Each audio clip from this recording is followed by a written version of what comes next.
Random thoughts. In this video, I'm going to talk about weed in Western Kenya, and this comes from the document I've been reading, that is the Eastern Uganda Ethnological Survey by one Hobley. Now, Hobley was a British or a colonial administrator, and this is a document that was published in 1902. And I've talked about a few things that he mentions in the book, and it's a very interesting book. And I know some people are like, we shouldn't be reading documents written by European historians, but there is something we can pick out of these documents actually. But of course, we have to read them with the understanding of the biases that the European historians had towards African culture, history, and everything African actually.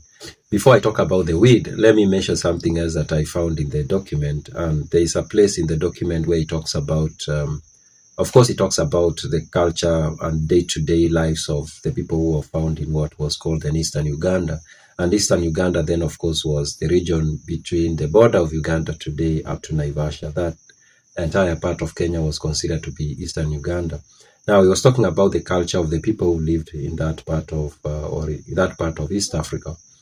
And there are several things he mentions, as I've said, that are very interesting. One of the things that he mentions is about marriage, and he describes how women got married in among the groups we know today as Luya. There was no Luya then actually. And something that caught my attention is that he says among the several groups of the Luya, and this actually happened also among the Luo, when a girl was of the age where all the age mates had gotten married, then they were allowed, for among the Luya, the girl would leave the village and just walk around during the day.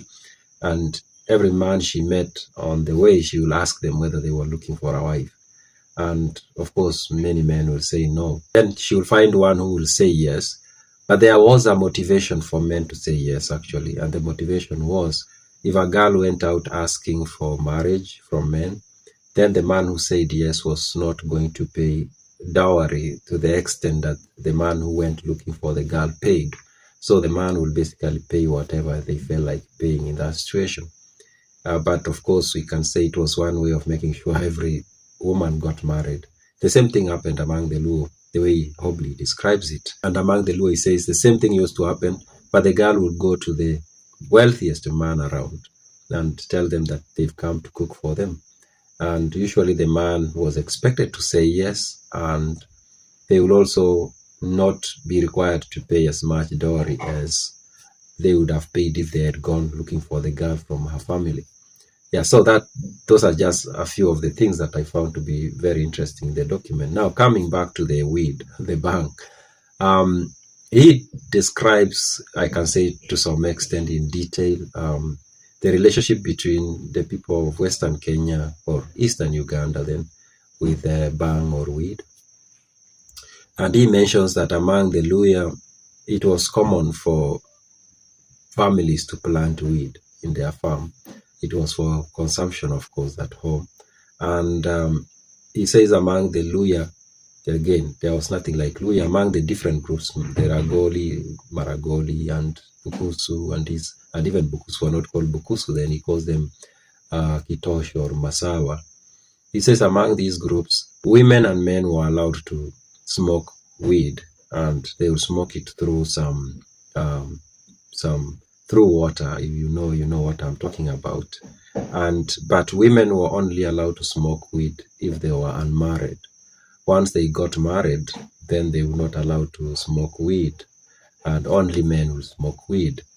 Among the Luos, he says the weed was also very common, was planted by the people among the Luo in the Luo society.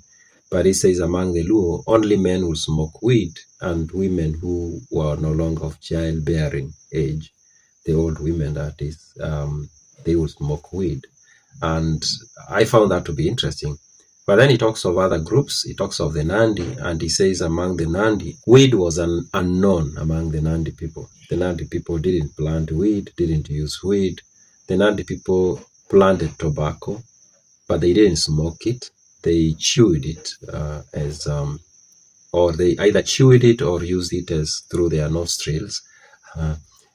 So that's how he describes the use of weed in eastern Uganda. Basically, it was common among the Luya and the Luo, and to some extent the Kisi, to plant and use weed, but it was not found among the Nandi and maybe to some extent the other Kalenjin-speaking groups. He doesn't talk about some other groups like the Maasai. He doesn't tell us what the relationship was between the Maasai and weed, but I suspect that the Maasais didn't plant weed, didn't consume weed.